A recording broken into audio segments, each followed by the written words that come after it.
வணக்கம். நியோமேக்ஸ் வழக்கின் அப்டேட்டுகளை தொடர்ந்து நம்ம சேனலில் பார்த்துட்டு வர்றோம். அந்த வகையில் மதுரை உயர்நீதிமன்ற கிளையில் தாக்கல் செய்யப்பட்ட நிறுவனத்தின் இயக்குநர்கள் மற்றும் ஏஜென்ட்கள் ஆகியோர்களின் ஜாமீன் ரத்து வழக்குகள் மதுரையில் விசாரணை நடைபெற்றது. அது நீதியரசர் பரத சக்கரவர்த்தி அவங்க விசாரித்தாங்க. அவர் இப்போ சென்னையில் இருக்கிறார். அதனால் இந்த வழக்குகள் சென்னையிலிருந்து நடைபெறுது. இன்று சென்னையில் இந்த வழக்கு விசாரணைக்கு வரும்னு சொல்லியிருந்தோம். மதியம் 1 மணிக்கு இந்த வழக்கானது விசாரணைக்கு எடுத்துக்கொள்ளப்பட்டது. அப்போ முதலீட்டாளர்கள் தரப்பில் வழக்கறிஞர்கள் என்ன சொன்னாங்கன்னா, கடந்த இடைக்கால உத்தரவில் 4ஆம் தேதிக்கு முன்னாடி மீட்டிங்கெல்லாம் முடிஞ்சிருக்கணும்.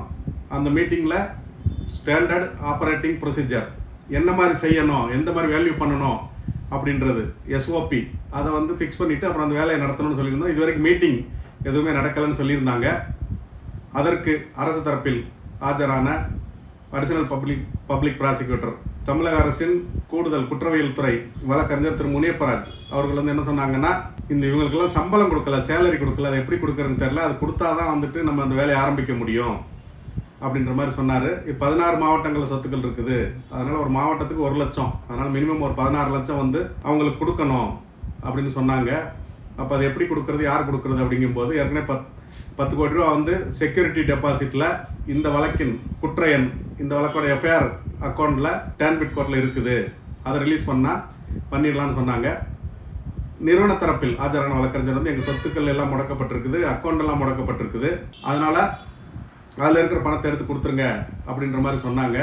இது செஞ்சாச்சுன்னா நாங்கள் உடனடியாக அந்த முதலீட்டாளர்கள் மீட்டிங்கை கூட்டிடுவோம். அதாவது முதலீட்டாளர் தரப்பு பிரதிநிதிகள், நிறுவன தரப்பு பிரதிநிதிகள், ரெஜிஸ்ட்ரேஷன் டிபார்ட்மெண்ட்டு, வேல்யூவர்ஸ், அந்த அரசு நீதிமன்றத்தால் நியமிக்கப்பட்ட மதிப்பீட்டாளர்கள், இவங்களை வச்சு ஒரு மீட்டிங் நாளை மறுநாளோ கூட நாங்கள் கூட்டி உடனடியாக அந்த வேலையை செய்ய ஆரம்பிச்சிருவோம் அப்படின்னு சொல்லும்போது, அவங்களுக்கு என்ன தேவை இருக்குது, என்ன செலவு இருக்குது அப்படின்னு பேசும்போது, அந்த வேல்யூ பார்க்க போகிற இடத்துல அவங்களுக்கு சாப்பாடு வேணும், தண்ணி வேணும், போக்குவரத்து போக வர வாகனங்கள் வேணும்.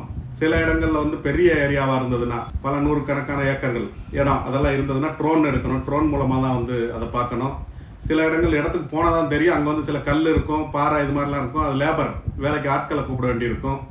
அப்புறம் JCP இந்த மாதிரி விஷயங்கள்லாம் எடுக்க வேண்டியிருக்கும் அப்படின்ற மாதிரி சொன்னாங்க. அப்போ என்ன செய்கிறது அப்படிங்கும்போது, அந்த டேன்பிட் நீதிமன்றம், மதுரை முதலீட்டாளர்கள் பாதுகாப்பு சிறப்பு சட்ட சிறப்பு நீதிமன்றம், Tamil Nadu protection of interest of depositors financial establishment act special court, அதில் அவங்களுக்கு டைரக்ஷன் கொடுக்குறோம். அவங்க DRO காம்பிடென்ட் அத்தாரிட்டி, தகுதி பெற்ற அலுவலர், அவருக்கு அனுப்பிடுவார். அவர் இந்த வேல்யூவர் இவங்களுக்கெல்லாம் ஆன்லைனில் அக்கௌண்ட்டில் பணம் கொடுத்துடணும். அப்போ நீதிபதி என்ன கேட்குறாருன்னா, நீதியரசர், ஒரு சிலருக்கு ஒரு சில இடம் மட்டும்தான் இருக்கும், அது 1 நாள்லேயோ 2 நாள்லேயோ அந்த வேலையை முடிச்சிருவாங்க.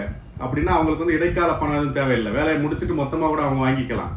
ஆனால் ஒரு சில மாவட்டங்களில் நிறைய நாள் இருக்கும், 7 நாள் 10 நாள் அந்த மாதிரிலாம் போச்சுன்னா அவங்க முதல்ல கொஞ்சம் வாங்கிட்டு அப்புறம் இடையில கொஞ்சம் இன்ட்ரீம் பேமெண்ட்டு, இடைக்கால ஒரு சம்பளம் மாதிரி வாங்கிட்டு அப்புறம் ஃபுல்லாக முடித்ததுக்கப்புறம் அந்த லிஸ்ட்டை கொடுத்துட்டாங்கன்னா அதுக்கு DRO பணத்தை ரிலீஸ் பண்ணிடணும் அப்படின்னு சொல்லியிருக்காங்க. அப்புறம் இவங்களுக்கு சம்பளம் எப்படி கணக்கு பண்ணுறதுன்னா, அந்த கணக்கீடு வேல்யூவர் கொடுக்கக்கூடிய சேலரிக்கு State Bank of India SBI norms வச்சுருக்காங்க. அதுபடி SBIயில் ஒரு வேலையை இவங்க செஞ்சால் எந்த அளவுக்கு ஃபிக்ஸ் பண்ணுவாங்களோ அந்த மாதிரி SBI கணக்கீடு படி ஃபிக்ஸ் பண்ணி சம்பளம் கொடுங்க அப்படின்ற மாதிரி சொல்லியிருக்காங்க. அப்புறம் இந்த வேல்யூவர்ஸ் 2 பேர் நீதிமன்றத்தில் ஆஜராகிருந்தாங்க. 16 பேருமே ஆன்லைன் மோடில் அப்பியர் ஆகிருக்காங்க, வேல்யூவர்ஸ் 16 மாவட்டத்துக்கும் அப்படின்னு சொன்னார். அதுபோல் 2 பேர் நேரடியாக செங்கல்பட்டு மற்றும் திண்டுக்கல் மாவட்டத்தில் இருக்கிற அந்த மதிப்பீட்டாளர்கள் நேரடியாக நீதிமன்றத்தில் ஆஜராகிருந்தாங்க. அவங்ககிட்ட நீதிபதி கேட்கும்போது என்ன செய்யணும்னு கேட்கும்போது, ஒரு நம்பருக்கு ஒரு 500 ரூபா அந்த மாதிரி கொடுக்கலாம் அப்படின்னு சொன்னாங்க. அதையும் நீதியரசர் எடுத்துக்கிட்டாரு. அப்புறம் ஒரு ட்ரையல் கோர்ட்டுக்கு, அதாவது டேன்பிட் கோர்ட்டுக்கு டைரக்ஷன் கொடுக்குறேன் அப்படின்னு சொல்லியிருக்காரு. அதுக்கு எப்படி கொடுக்கணும், இந்த ப்ரொசீஜர் கம்ப்ளீட் ஆகிறதுக்கு எவ்வளோ நாள் ஆகும் அப்படிங்கும்போது, இமீடியட்டாக 1 or 2 டேஸில் இந்த பணத்தை ரிலீஸ் பண்ணணும். 1 வாரத்துக்குள்ளே DRO அக்கௌண்ட்டுக்குள்ளே போயிட்டு 1 வாரத்துக்குள்ளே அந்த வேல்யூவருக்கு பணம் கொடுக்குற மாதிரி வேலையை செஞ்சதுன்னா நாங்கள் 24/7 அதுக்குள்ளே ஒரு பாதி வேலையை முடித்து நீதிமன்றத்துக்கு ரிப்போர்ட் சப்மிட் பண்ணுவோம் அப்படின்னு PP சொல்லியிருக்காரு. மேலும் சில இயக்குநர்கள் தரப்பில் ஆஜரான வழக்கறிஞர் என்ன சொன்னார்னா, தேனி மாவட்டத்தை பொறுத்த வரைக்கும் தேனி மாவட்ட நுகர்வோர் பாதுகாப்பு ஆணையம் அங்கே வந்துட்டு சிலர் வந்து சில வழக்குகளை தாக்கல் செஞ்சுருக்காங்க. நிறுவனம் வந்து கொடுக்க தயாராக இருக்குது. அது தேவையான அளவுக்கு இங்கே பணமும் இருக்குது. தேவையான அளவுக்கு பணம் இருக்கும்போது நிறுவனம் கொடுக்க தயாராக இருக்கும்போது மக்கள் வாங்க ரெடினா அந்த பிரச்சனை முடிவுக்கு வந்துடும். தேவையில்லாமல் பல்வேறு வழக்குகளை போட்டு அதில் வந்து நுகர்வோர் நீதிமன்றத்தில் வழக்குகள் போட்டு அது வந்து இடி வந்து ஜப்தி பண்ணிருச்சு. அந்த அட்ரஸில் அந்த சொத்தில் ஆட்கள் இல்லை. அந்த அட்ரஸை போட்டுட்டு அங்கே வந்து சம்மன் சர்வ் பண்ணி எக்ஸ்பார்ட்டி ஆர்டர் வாங்கி அதான் ஒருதலை பட்சமான தீர்ப்பானை அவங்களுக்கு நோட்டீஸ் செர்வான மாதிரி வாங்கி அவங்களுக்கு வாரண்ட் வாங்கி வச்சுருக்காங்க. அதனால் அதில் அரெஸ்ட் பண்ணக்கூடிய அபாயம் இருக்குது. அதுக்கு வந்து நாங்கள் வந்து கடந்த வாய்தாவில் கேட்டிருந்தோம். நீங்கள் மனு தாக்கல் செய்ய சொல்லியிருந்தீங்க. நாங்கள் மனு தாக்கல் செஞ்சுருக்கிறோம். ஆனால் அந்த மனுவில் வந்து நீதிமன்றத்தை மட்டும் தான் பார்ட்டியாக சேர்த்துருக்கோம். அந்த மனு கொடுத்தவங்க நுகர்வோர் நீதிமன்றத்தில் வழக்கு தொடுத்த அவர்கள் இருப்பாங்க இல்லையா, முதலீட்டாளர்கள். அவங்க வந்து நுகர்வோர்னு சொல்லுவோம். அவங்க முதலீட்டாளர்கள், பணம் போட்டவங்க. அவங்கள வந்து இந்த வழக்கில் பார்ட்டியாக சேர்க்கலை. ஏன்னா அவங்க வந்து இந்த வழக்கில் ஒரு தரப்பினராக இல்லை. இந்த வழக்கில் தரப்பினர் யாருன்னா அந்த யாராருக்கு ஜாமீன் ரத்து வழக்கு தாக்கல் செஞ்சுருக்காங்களோ அவங்க மட்டும்தான் அந்த வழக்கில் தரப்பினராக இருப்பாங்க. அந்த நிறுவனத்தின் எம்டி, சேர்மன் மற்றும் இயக்குநர்கள் மற்றும் போலீஸ் தான் பார்ட்டியாக இருக்கும். அவங்க வந்து இந்த வழக்கில் தரப்பினர் இல்லை. அந்த நுகர்வோர் நீதிமன்றத்தில் வழக்கு தாக்கல் செய்த முதலீட்டாளர்கள் அது வந்து ரிஜிஸ்ட்ரின்னு சொல்லுவோம். அதை வந்து பதிவுத்துறை, உயர்நீதிமன்றத்தில் பதிவுத்துறை வந்து அவங்கள வழக்கில் சேர்க்கறதுக்கோ நம்பர் பண்ணுறதுக்கோ ஒத்துக்க மாட்டாங்க அப்படின்னு சொல்லி ஆர்கியூ பண்ணாங்க. அப்போ நீதிபதி வந்து அவங்க ஏற்கனவே தாக்கல் செய்த மனுவை அவங்க வாபஸ் பெற்றார்கள் என்ற அடிப்படையில் தள்ளுபடி செய்து மீண்டும் அந்த நுகர்வோர் நீதிமன்றத்தில் வழக்கு தாக்கல் செய்தவர்களை பார்ட்டியாக சேர்த்து புதுசாக ஒரு மனு தாக்கல் செஞ்சு அதை விசாரணை கொண்டு வாங்க. அதுக்கப்புறம் வந்து அவங்களுக்கு நோட்டீஸ் ஆர்டர் பண்ணுவோம். அவங்களுக்கு நோட்டீஸ் கொடுத்து அவங்க வந்து என்ன பிரச்சனைன்னு சொல்லட்டும். அது வந்து புதுசாக அவங்களே ஒரு தரப்பினராக சேர்த்து add them as a party, file fresh petition, implead petition, include them. ஆனால் அதில் வந்துட்டு ட்ரையல், இன்வெஸ்டிகேஷன், ரெக்கவரி அது எதுவுமே வந்து தடைபடாது. அங்கே வந்து வாரண்ட் இருந்தால் அவங்கள கைது செய்கிறதோ விசாரணை நடத்துவதோ அதில் விசாரிக்கிறதோ நீதிமன்றத்தில் உள்ள நடைமுறையோ எதுவுமே பாதிக்காது. அது நடந்துட்டு தான் இருக்கும். இவங்க வந்து மனு தாக்கல் செய்யலாம் அப்படின்னு வந்து சொல்லியிருக்காரு. Without prejudice to the party, அவங்களுக்கு பாதிப்பு இல்லாத வகையில் இந்த மனுக்களை விசாரணைக்கு எடுத்துக்கொள்கிறேன் அப்படின்னு சொல்லியிருக்காரு. அவ்வாறு அவர்கள் மனு தாக்கல் செய்யும் பட்சத்தில் அதை வந்து நம்பர் பண்ணி இந்த நீதிமன்றத்திற்கு விசாரணைக்கு கொண்டு வரணும் அப்படின்னு பதிவுத்துறைக்கு, உயர்நீதிமன்றத்தின் பதிவுத்துறை, registry is directed to number the case அப்படின்ற மாதிரி ஒரு அவங்களுக்கு இடைக்கால ஒரு உத்தரவை வந்து சொல்லியிருக்காரு. அதாவது அந்த நுகர்வோர் நீதிமன்றம் அப்படின்றது வந்து district consumer redressal forum, Theni மாவட்ட Theni district consumer redressal forum அதான் சொல்லியிருக்காரு. அது போக வந்துட்டு பிபி, அடிஷனல் பிபி என்ன சொல்லியிருக்காருன்னா நாளை மறுநாளோ வந்துட்டு நாங்கள் மீட்டிங் நடத்திடுவோம், அனைவரும் கலந்து கொள்ளலாம் மீட்டிங்கில் அப்படின்னு சொல்லியிருக்காங்க. அது போக இப்போ டெக்னாலஜி அட்வான்ஸ் ஆயிடுச்சு. அதனால் ஒரு டிஸ்ட்ரிக்ட்டுக்கு ஒரு வாட்ஸ்அப் குரூப், நாங்கள் 16 டிஸ்ட்ரிக்ட் 16 வாட்ஸ்அப் குரூப் ஓப்பன் பண்ணிட்டோம். அந்த வாட்ஸ்அப் குரூப்பில் மீட்டிங் நடக்கிறது, வேல்யூஷன் போகிறது, சொத்துக்கள் டீட்டெயில் எல்லாமே வந்து வாட்ஸ்அப் குரூப்பில் உடனே அப்லோட் பண்ணிடுறோம். அதை பார்த்து தெரிஞ்சுக்கலாம் அப்படின்னு சொல்கிறாரு. அது நீதியரசர் வந்து அதை பாராட்டியிருக்காரு. அரசின் செயலை வந்துட்டு இப்போ அட்வான்ஸ் ஆனதுனால அந்த அளவுக்கு வந்து நீங்கள் வாட்ஸ்அப் குரூப்பெல்லாம் ஆரம்பித்து எல்லாரையும் அதில் கனெக்ட் பண்ணி அதில் எல்லா தகவல்களையும் பரிமாறிட்டு இந்த வேலைகளை செய்வோம் அப்படின்னு சொல்கிறது வரவேற்கத்தக்கது அப்படின்னு வந்து நீதியரசர் சொல்லியிருக்காங்க. அப்புறம் வேல்யூவர் நீதிமன்றத்தில் வந்து ஆஜராகியிருந்த மதிப்பீட்டாளர்கள் 2 பேர்ட்ட சொல்லும்போது என்ன சொன்னாங்கன்னா, இது வந்து பப்ளிக் இன்ட்ரெஸ்ட்னு பார்த்துக்கோங்க, இது வந்து பொதுமக்களோட சேவை, பாதிக்கப்பட்ட முதலீட்டாளர்களுக்கு பணம் போய் சேரணுன்ற ஒரு நல்ல நோக்கத்துக்கு நீங்கள் பணி செய்கிறீங்க அப்படின்றது மனசில் வச்சு எவ்வளோ சீக்கிரம் முடிக்கணுமோ அதை முடிங்க. இல்லைன்னா நம்ம செய்கிற இவ்வளவும் வந்துட்டு பயனற்றதாகிவிடும்.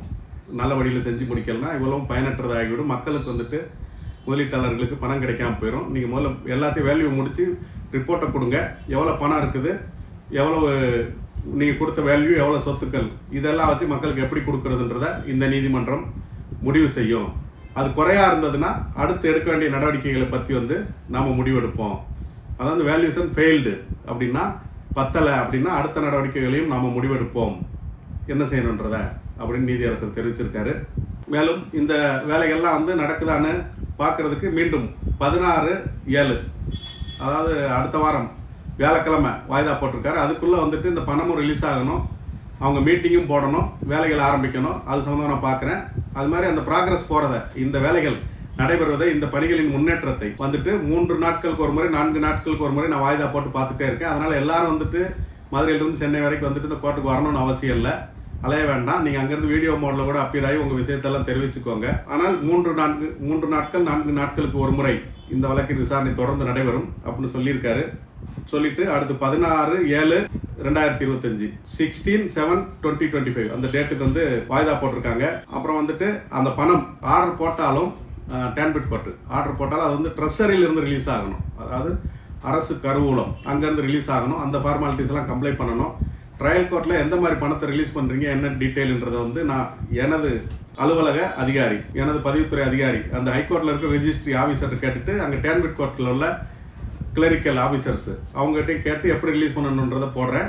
இந்த உத்தரவு வந்து இன்னைக்கு மாலை 3:30க்குள்ள வந்து ஆன்லைனில் அப்லோட் பண்ணிடுவோம். எவ்வளோ சீக்கிரம் முடியுமோ அந்த விஷயத்தை மட்டும் நான் கேட்டுட்டு அப்லோட் பண்ணிடுறேன்.